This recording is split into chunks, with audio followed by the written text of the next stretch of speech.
we're going to talk now in part 3 about the Virgo archetype and Virgo themes. And Virgo, keeping in mind, is a constellation represented by the maiden, right? So often we see her portrayed with wings, holding an ear of wheat, right? This is representing kind of bounty and abundance and the harvest, right? Symbolizes the bounty of nature. It symbolizes the harvest as we prepare for the coming winter months in the Northern Hemisphere.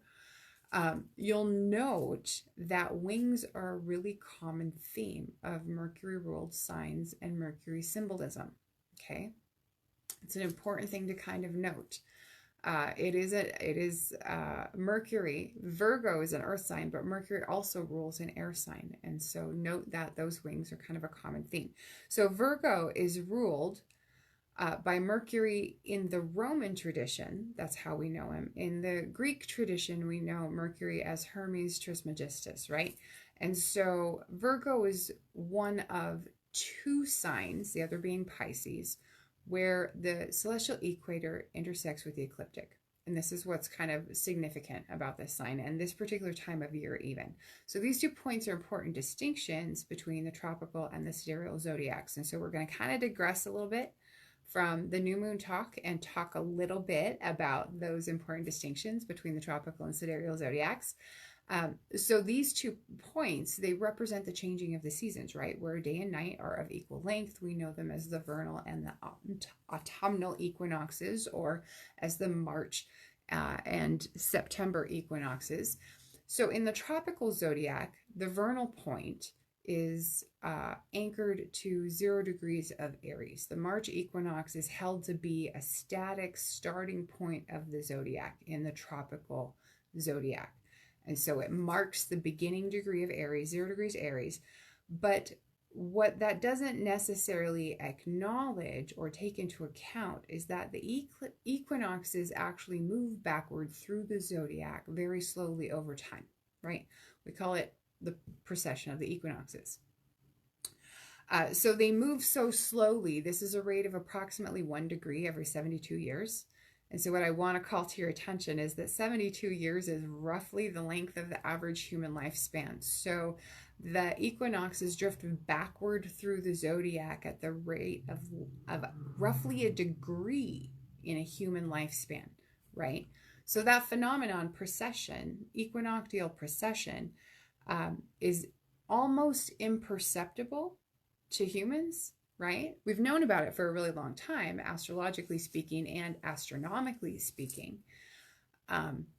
But it is a critical point in the difference between the tropical and sidereal zodiacs. So what it means in a practical sense is that while 0 degrees of Aries used to mark the March equinox and 0 degrees of Libra, the September equinox, about 2,000 years ago when the tropical zodiac was first constructed. It was constructed by a Greek mathematician named Euctemon, and then it was popularized in Ptolemy's writings. So when he created it, the March equinox was at 0 degrees of Aries and the September equinox was at 0 degrees of Libra. But now, because of equinoctial precession, because of that drift, the equinoxes are taking place in Pisces and Virgo. Okay, and so this is the big difference between the tropical and the sidereal zodiacs. That 2,000 years ago, when the tropical zodiac was created as a solar calendar for agricultural purposes, both systems lined up and they completely agreed, right? But due to the passage of time, they've drifted apart. But back at that time, all the astrologers used a sidereal zodiac. That was the original zodiac that was used in astrology. And the tropical zodiac didn't actually come into common use for a couple of 100 years even after Ptolemy wrote about it. It took a while for it to be adopted by even the astrologers in Greece. But that big difference, that fixed point versus accounting for the drift, means that the 2 zodiacs disagree by about 25 degrees right now, and they'll continue to drift further and further apart. And in about 360 years or so, there'll be a full sign different. And so we in the West, what happened is we gradually kind of forgot about the sidereal system, and over time it was lost to us. And so it really kind of highlights one of the scientific community's biggest arguments against the validity of astrology. And that is that the zodiac that we commonly use in the West really doesn't have a basis in reality, right? It's a construct, and it's not scientifically or astronomically accurate. On the other hand, the sidereal zodiac is anchored to the stars. It's anchored to the fixed stars that actually comprise the constellations, right?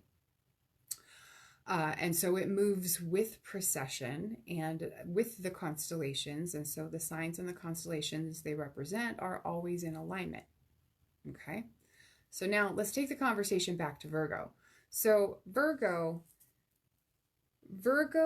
as an archetype, Virgo is the maiden, right? She's the healer. Virgo is kind of a servant archetype in that sense. Those are her two most important archetypes, the healer and serving as a healer versus serving in some other practical capacity, right? Recall that Mercury rules two signs. It rules Gemini and it rules Virgo.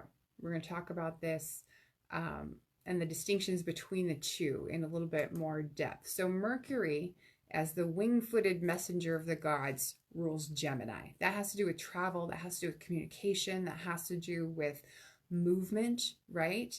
And words and thoughts, things that are of the mind and are communicated through the air. That's Gemini. That's Mercury as Gemini. But Mercury as Hermes Trismegistus, symbolized by the caduceus, this is the symbol of modern day doctors, right? This rules Virgo. This rules the healer. Okay, so this is where the wing symbolism comes back into play. The winged virgin holding the sheath, the caduceus, which is the winged staff, right? So you may have noticed Virgo often symbolized in astrology with a stylized Mercury retrograde symbol where it's the M with the RX and it's kind of a little flourish RX at the bottom.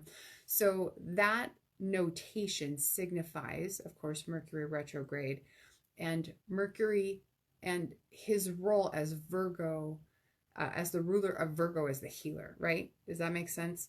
That was kind of a really long way to go about stating that. But that retrograde notation, the retrograde Mercury, that flip side of Mercury's expression, that's what's evoked as the ruler of Virgo, as the ruler of healing, as the ruler of health and wellness, diet and food and harvest and digestion. That's the side of Mercury that we're seeing play out in Virgo.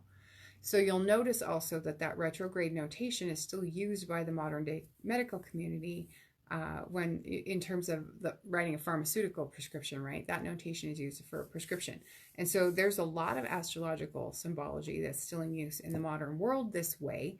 If you know what you're looking at and if you know what you're looking for, you can kind of pick it out and see it. And quite heavily so in the medical community because there used to be such heavy ties between astrology and the practice of medicine. In the sense that it used to be required learning, for healers and for doctors. In fact, so Hippocrates, this is an interesting piece of trivia that some of you will know and some of you might not. So Hippocrates, who gave us the Hippocratic Oath, right? The oath that doctors take. So he himself was quoted as saying, a physician without the knowledge of astrology has no right to call himself a physician. And that's because astrology has such incredible aspects in a healing capacity and a medical capacity in terms of helping to diagnose, but also to help heal, and especially in helping to shed light on the dynamics between the doctor and the patient relationship. So kind of fascinating stuff. Virgo is also kind of a perfectionist. This is a part of Virgo that we don't necessarily talk about much. This is more the analytical and the critical side of Virgo. And when I say perfectionist, we tend to associate like negative connotations with that.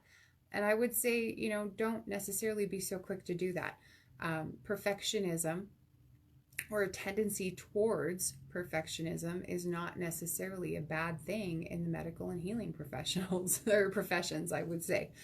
So there's a time and a place where a degree of perfectionism is appropriate and called for and valuable, right? So don't necessarily assign that wholly negative connotation, But Virgo gets that claim as the perfectionist, that analytical and critical perfectionist. But she's the realistic counterpart to Pisces, right?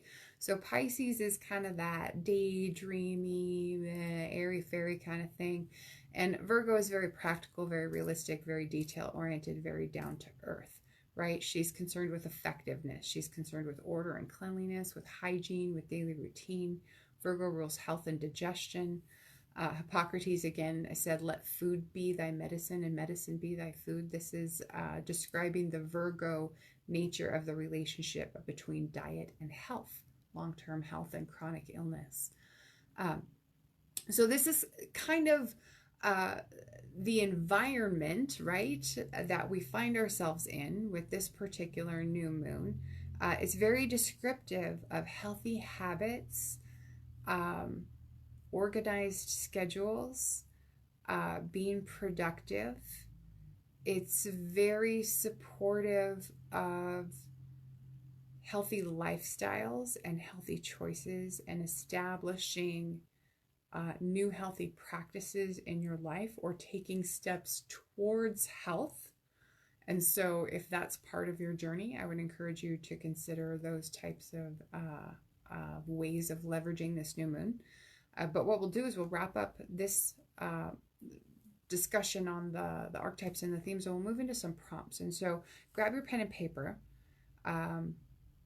As you set your intentions for the new moon in Virgo, what I want you to kind of consider is your intention for the part of your life that's ruled by Virgo specifically in your natal chart. What is your purest intention for that part of your life? So just kind of stepping into the Virgo quality of purity. What is your purest intention? If you could distill it down to its fundamental essence, what is it? For the area of your life that's ruled by Virgo, what's your purest intention? What new routine could you establish that would help you be more effective in the house that Virgo occupies in your natal chart? Or what new type of orderliness could you bring to that area of your life? Are you in need of creating order or rearranging the existing order to something that's more effective or more efficient or more supportive of the ways that you do things now? Is that consider if what you have is outdated and you need to redo it in terms of how you organize your environment. What new good habit could you begin under this new moon that would contribute to a healthier lifestyle in the area of your life that Virgo rules? I have a typo in my notes. I'm going to fix it right there. What illness or trauma can you begin to heal in the area of life that Virgo represents in your sidereal natal chart? What illness or trauma have you been carrying that you could begin to heal? Now, you don't necessarily have to get it completely healed, but you can choose to take a step towards healing or to open yourself towards the idea of healing if you're not ready to take that first step. How can you make room to invite in health and healthy behaviors? That would be a good one to consider. In what ways can you begin being of selfless service? And when I ask this, I'm specifically talking about what ways can you begin being of selfless service to other people, to the world at large, right? Not just to say like your family or friends or what have you. I mean with the work that you do as a human being, as a member of humanity, right? And then finally, this is kind of a new one. I would like you to consider, or I would invite you to consider, what do health or wellness actually look like for you? Have you stopped to think about that or to consider, what does that mean for me, especially as it relates to the house that Virgo rules? Visualize what healthy balance looks like for you in the area of your chart that's ruled by Virgo. Explore What would healthy balance mean? How would it feel? What would it look like? What types of routines would I have in place? What types of behaviors and habits would I want to cultivate in support of my definition of health, of my definition of wellness, right? Because it can look like something different for each of us.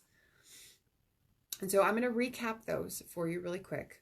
But I would encourage you, when you're done with your intention setting, when you're done with your visualizing, when you're done with all of that, I would encourage you to write an affirmation that helps reinforce your intention. Write an affirmation that supports it.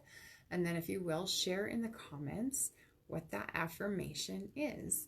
And so let me just recap real quickly. And I did not, I was going to say I didn't bring any paper for doing my intention setting, but I did. I have the moon gazing journal, which is what I always do my new moon intention setting in. So let me recap real quick the prompts for the new moon. As you set your intentions, I want you to consider, what is your purest intention for the part of your life ruled by Virgo in your sidereal natal chart? I want you to consider what new routine you could establish that would help you be more effective in that part of your life, or what new orderliness you can bring to that part of your life. I want you to consider what new good habit you could begin, right, with this new moon. What new good habit that would contribute to a healthier lifestyle in the house that Virgo rules for you. What illness or trauma can you begin to heal? And how can you make room to invite in health and healthy behaviors? What ways can you begin being of selfless service? And then finally, I want you to really kind of consider and get clear on, what do health or wellness look like for you? What does healthy balance look like? Visualize that, especially in relation to your Virgo house in your natal chart. Okay, so everyone just take a few minutes to write out your intentions, kind of spend a few minutes thinking about it and getting clear. And then when you're done writing out a statement of your intention for this new moon, I would encourage you, like I said, to write an affirmation in support of your intention. And when we're done writing, we'll come back and share, and we'll share in the comments. So everyone get to it.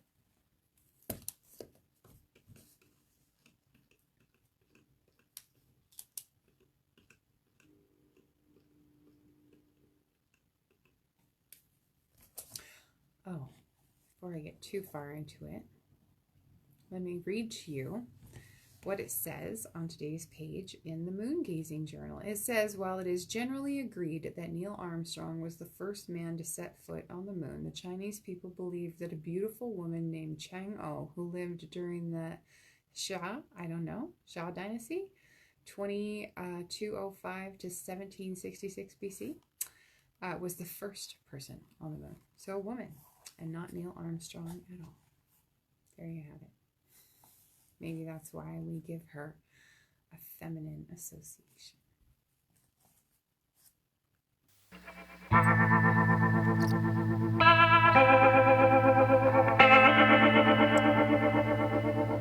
So I don't know about you. I'm finished with my rising sign intention setting, but I think I'm going to spend a few minutes while we're on air just to make sure that I do it, and do an intention setting for my sun sign, considering we have such an amazing opportunity to leverage the stellium in Virgo. I want to make sure that I do that. So I'm going to go ahead real quick and set an intention for my sun sign, and I invite you to do the same for your sidereal sun sign. And if anyone needs me to recap what house and what themes are for the house for their sidereal sun sign, just let me know what your sidereal sun sign is in the comments, and I'll be happy to recap for you. I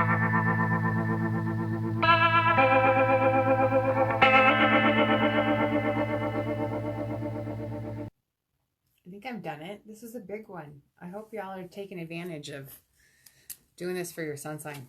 I'm glad now that I've done it. I'm glad that I did it. Excuse me while I bump the camera cord. So I'm going to share with you, I'm going to share both of my intentions that I've set. So my ascendant is in Sidereal Gemini. So that's a 4th house And these are kind of related in the sense that they both tie into my daily work, and the way that I serve the world in the sense of Virgo service, right? Selfless service, healing service. So because it's a fourth house new moon, it wouldn't necessarily seem like it's related to that intuitively, but I work out of my home. I have a home office, and I'm actually rearranging my house to put my home office in a new room. I'm moving from downstairs where I had my office in what would have been the formal dining room. I'm moving it to upstairs to a room in upstairs of my house, which is involving a lot of rethinking how I organize the things that I use in my work, from books to files to my art supplies, because I'm also an artist and I have art workspaces as well as astrology workspaces, right? I have to have my computer for writing and doing astrology related stuff and live streaming, but then I also have to have my easel and my art table. And so I have to think of all these different moving pieces and try to include them all in the planning and the organizing and incorporate them all together in a way that's complementary and supportive of all the different types of work that get done in this room. And so that's really what I'm working with for the fourth house aspect of the intention setting. So I wrote that my intention is thoughtfully and intentionally design my new office arrangement to best support a daily life that includes art and time for creativity, such as daily sketching, that includes ease of access for painting projects. I don't know how many of you are into art or do things like painting. Those aren't really super convenient hobbies, right? You have to set stuff up and tear it down. You make a mess in between, right? But I want to create a daily life that includes time for those activities. And so ease of access for painting projects is a big one on my list of things to accomplish in my studio. I also intend to create strategies for working productively and effectively, right? Toward completing multiple art or creative projects at the same time. So I have this notion that if I have a couple of different workstations set up where I can be working on maybe one or two or even more different paintings at a time, that I can maximize my creative opportunities and maybe see more ideas come to life.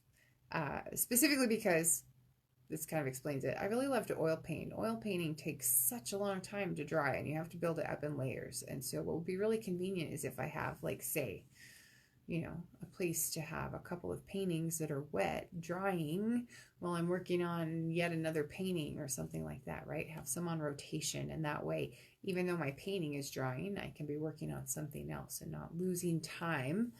And still keep pushing my creative processes forward. So this is what I'm thinking. I want to design some sort of system with my workspace that supports something like that, something that allows me to accomplish along those lines, if that makes sense.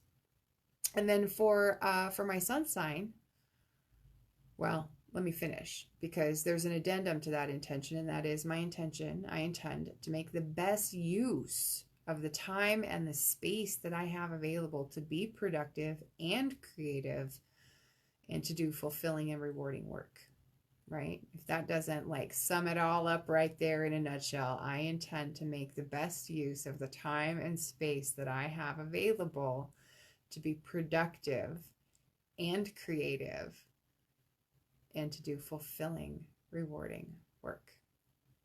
That's a big one. And then my sun sign intention setting is for my Capricorn sun. So that's a 9th house new moon, which is interesting because 9th house, that's all international stuff, right? That's, for me, that's broadcasting. Live streaming would fall under that. Things that I do on my website or my YouTube channel. Any of the writing that I do for horoscopes or transit interpretation, all that work is 9th house work, right? And so what I wrote here is that my intention is to begin a beneficial collaboration with Mihail Bonder. So Mihail is the creator of the Parashas Light Vedic astrology software. Several folks in this group, I believe, use that software, myself included. It's one of the softwares that I use. So we are kind of brainstorming some collaboration ideas. And one of the things that we're kind of brainstorming is possibly a way to team up with some of my content and some of his amazing software capabilities and smashing them together and coming up with new tools and things to offer not only at my website but at his website. And so here's to successful collaborations, right? And creative collaborations that can pay off in big ways for lots of folks and not just for the people involved in collaborating. So I wanted to set an intention around this because I think that it's important to have an idea of what kind of outcome you want when you begin something. And so I'm thinking specifically of a project we've been kicking around, but we haven't really got underway.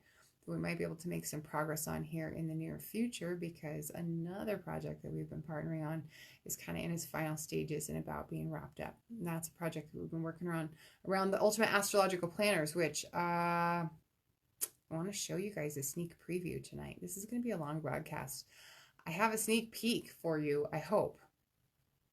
I have to think. They're PDF files. I have to think of the best way to try to show you in a group. There's a cat hair on my microphone foam and it's driving me crazy, guys. There's actually two. My cats don't stay off my desk, and so their hair gets everywhere.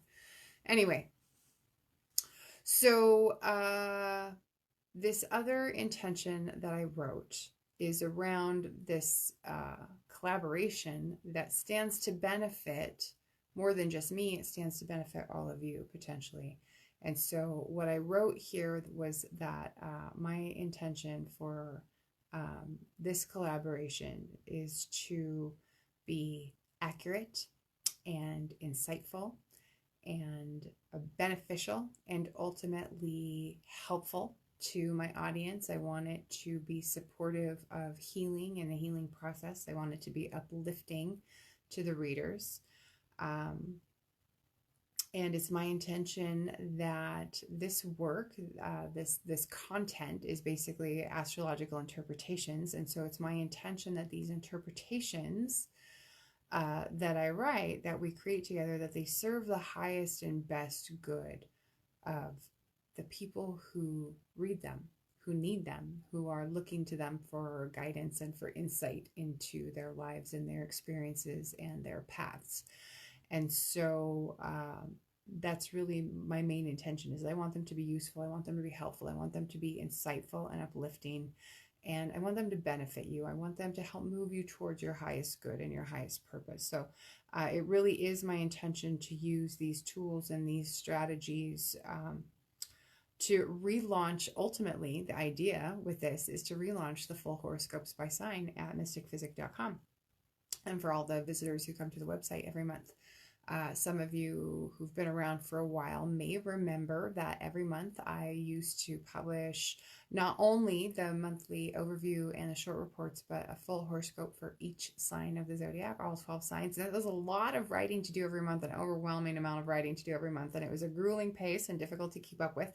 And so for pretty much this whole year, I have not written the full horoscopes by sign. I've only written your monthly overview, and I've only written the short reports to go along with that.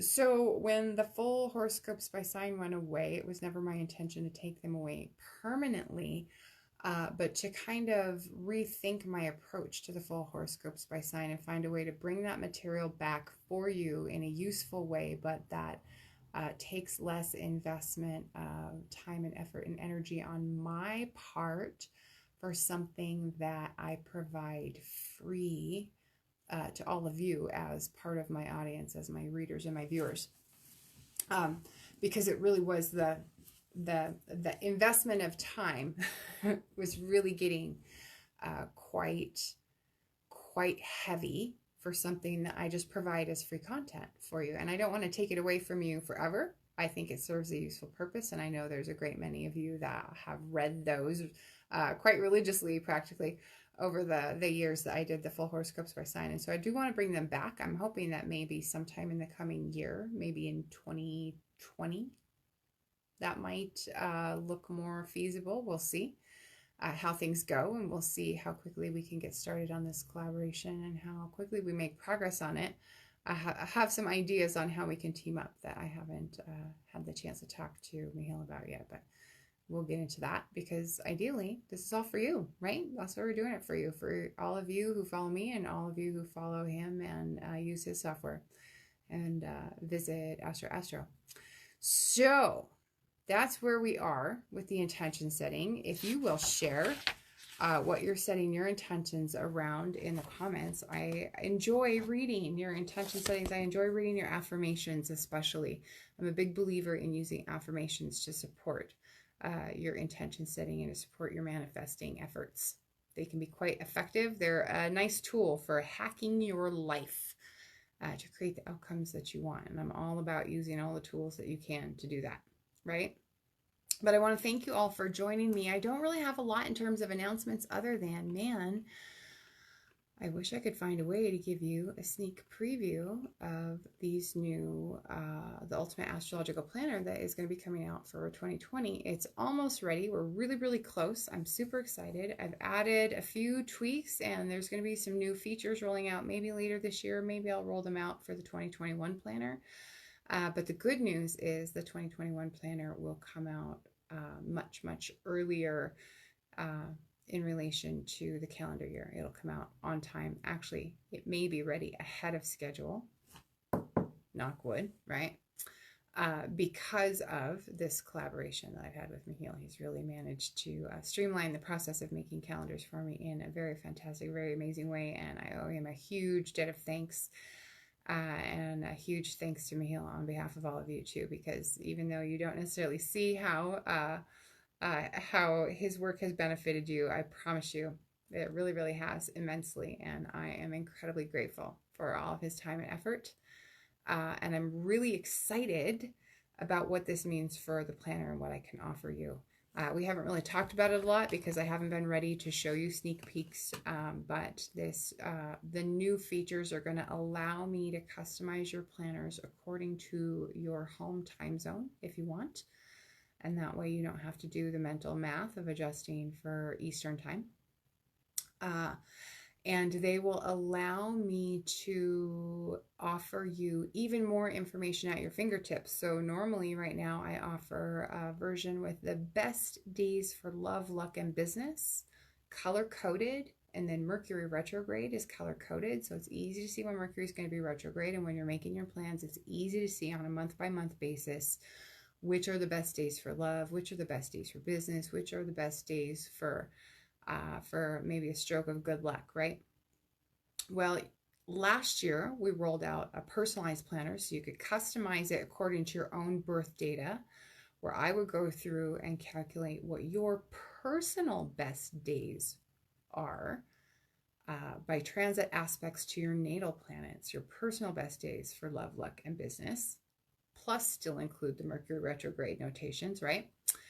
And so that turned out to be a very popular addition. And so the new collaboration that I have been working on with Mihail is going to allow us to design a planner where you can incorporate both sets of that information into one planner, and it will still be color coded and still be easy to read so that you can see what the best days are by transit, but so that you can also see your personal best days, all at a glance, all color-coded, all quick and easy to read. I think a far more useful application than we've managed to come up with so far. And I'm really excited to start showing you what that might look like and to get your thoughts about it and to get your feedback on it. And as we refine that idea, we'll roll it out and make it available to y'all, because it's going to be, I think, very, very valuable to be able to see how the astrology lines up for you personally and for the world at large, right? That's really what the idea is. If you haven't read the September overview and short reports, head on over to the website. Go to mystickphysick.com/sidereal monthly horoscopes. You can read up on the September overview. There's only a few days left of the month, but there are some important things happening in these last few days because we have, of course, right, the new moon right here. Read your short report for your sidereal sun sign and your sidereal rising sign. I really encourage you to do that. And if you're curious and want to see if it resonates at all, you might look up your sidereal moon sign too, and also follow the horoscope for your sidereal and moon sign. But stay tuned. I want to encourage you to stay tuned, especially in the Sidereal Insights Facebook group, for some news and announcements on the planners. I'm going to be making them available for pre-sale, probably with a bit of a discount, especially since y'all have waited so long. The academic year has already started, and I still don't have the academic planner ready for you, and I understand that, and I apologize for that, excuse me. But as we get these closer to go into production, I want to start sharing with you here in the group. So if you're not in the group, I would encourage you to join the group. If you're following me on YouTube and you're subscribed on YouTube, I would still encourage you to go to Facebook and join the group, in part because you can always come and join us live for the live broadcast like we're doing right now. If for some reason I don't do the broadcast the day before the new moon or the full moon like I normally do, you could join us live if you're in the group, and that way you wouldn't get this even later, because it probably won't publish to the YouTube channel until later tonight or early tomorrow my time, which is Mountain Daylight Time. But the Facebook group is where I'm going to be posting the sneak previews of the new design for the planner with the new functionality. So if you want in on that, if you want to be able to see it, if you want to be able to give me your feedback on it, that's where I go to ask for feedback on features and usability, things you would like me to include, stuff you want me to change. The Facebook community can be a really valuable place. So Sidereal Insights Astrology, Mystick Physick.com is the website. The Facebook group is facebook.com/groups/Sidereal Insights Astrology. You can find us there. But I invite you to like and share the broadcast, especially to comment with your affirmations, comment with your intentions that you're setting for the night. Next month, stay tuned. I didn't do a Sidereal Insights broadcast this past Monday. I may do one this coming Monday, so it'll be about a week off schedule, and then we'll get back on track the week after. I was about to say I'm really busy. I don't want to say that because that's not the life I want to manifest for myself, especially right at the new moon. Let's think about this. I'm accommodating more things in my schedule right now in ways that I haven't had to think about accommodating things for several years. And so I'm still ironing out the process of figuring out where all these moving pieces fit in. One of those is that our Monday broadcast will probably be pre-recorded and then aired at 1:30 on Monday as a pre-recorded video, at least through early November, maybe through early December. The reason being that I will have less time and a more restricted schedule, and I won't be available Mondays to do the live broadcast, but I still want you to have the benefit of the Sidereal Insights broadcast. So I'm going to pre-record them, and then I will air them after the fact at 1:30 on Mondays at the regular time. But like I said, they'll be pre-recorded probably through early November, maybe even through early December. It depends on how future events play out in my life. And these are things that I won't have answers to until later. But I just want to kind of prepare you for that. You can still comment on the videos, both on the Facebook page and here on YouTube. You can leave me your comments on those broadcasts, and I will still monitor them, just so that you know. But the broadcasts themselves will not be live for this time stretch because I will be otherwise occupied Mondays at 1:30, and I won't be able to go live for you. The new and full moon will continue to be live as normal here in the group, in Sidereal Insights Astrology on Facebook, and they will upload to YouTube as normal. I'm trying to think if there was any other big changes that I need to let you know about. Other than I want to give you a heads up that at the end of next month, Mercury's going to go retrograde again, which means sometime around mid-October, we're going to be entering that Mercury retrograde shadow. And I'm going to tell you that because none of you have next year's planner yet, because I still haven't made it. You might have this year's planner. So if you do flip ahead to October, you're going to see Mercury entered the shadow, and then on the 31st, he stations retrograde. And so I'm planting that seed in your brain because I want you to be kind of pre-thinking about how you might like to use that retrograde. That retrograde is going to happen somewhere in your chart. I would recommend that you look up what house that is. Okay, he's going to be retrograde in Scorpio. Scorpio, and I believe he backtracks into Libra, but I'll have to check the dates because I didn't check those dates.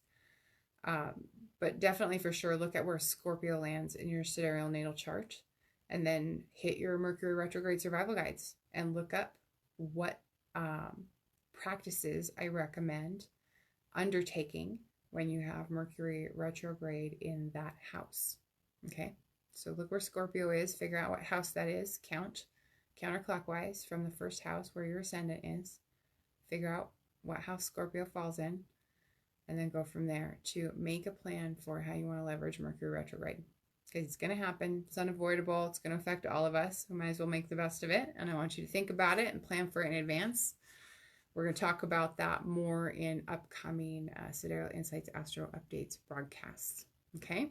Thank you all for joining me. I know this ran long. There was kind of a lot to talk about, especially with the stellium going on and with our little diversion on sidereal and tropical zodiacs. Thanks for joining me, and we'll see you again next time. Have a good evening.